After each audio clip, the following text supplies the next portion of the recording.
O Brasil tem quase 57 mil pessoas morando em tendas ou barracas de lona ou então plástico ou tecido, segundo os dados que foram divulgados pelo IBGE.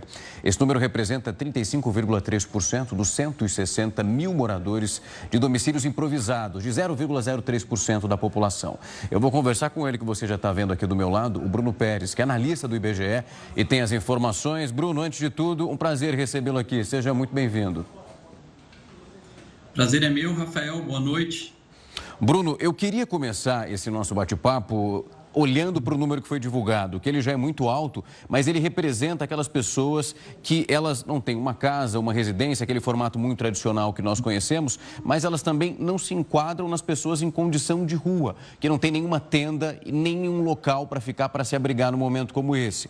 Isso seria, na verdade, um cenário que fica ainda mais delicado, um número maior quando nós olhamos para essas pessoas.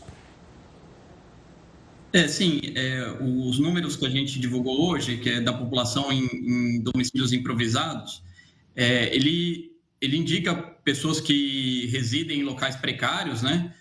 Como tendas ou barracas, ou dentro de estabelecimentos, uma pessoa que dorme dentro de um depósito, dentro de um galpão de uma fábrica abandonada, situações como essa.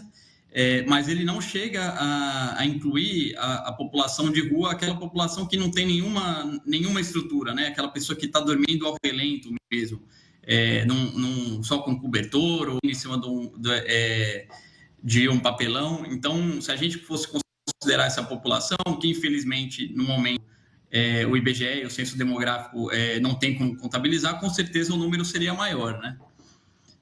Bruno, ali foi divulgado também o número que eu queria trabalhar com você, que é uma redução de 43% em relação aos levantamentos que são anteriores. É possível traçar nesse momento se essas pessoas elas apresentaram alguma melhora, conseguiram um local para ir, ou se pelo contrário, elas acabaram migrando para pessoas em situação de rua. É possível verificar para onde esse manejamento aconteceu?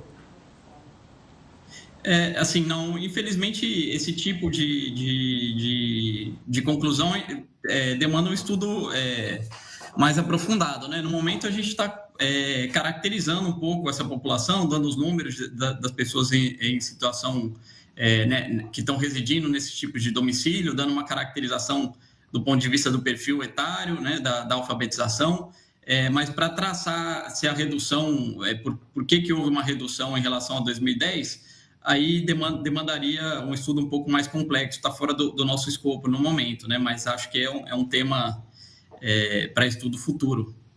Bruno, também tem um outro ponto que vocês definem como abrigos naturais, onde nós temos nesse momento 27 mil brasileiros compondo esse nicho, que quando nós olhamos para esses pontos, são pessoas, pelo que eu estava olhando ali no esmiuçar desse estudo, que vivem em locais que podem ser definidos como cavernas, ou seja, é utilizada ali um ponto que é natural, não uma barraca, não uma tenda, onde essas pessoas se abrigam, é isso? Sim, assim, né? Essa categoria que, na verdade, ali é uma categoria de outros tipos, né? Que inclui abrigos naturais, mas pode incluir também outros tipos de domicílio improvisado. Mas sim, a gente tem algumas situações no Brasil de pessoas utilizando até mesmo, né, grutas, às vezes outros tipos de abrigo natural como um domicílio, né? Se instalando ali.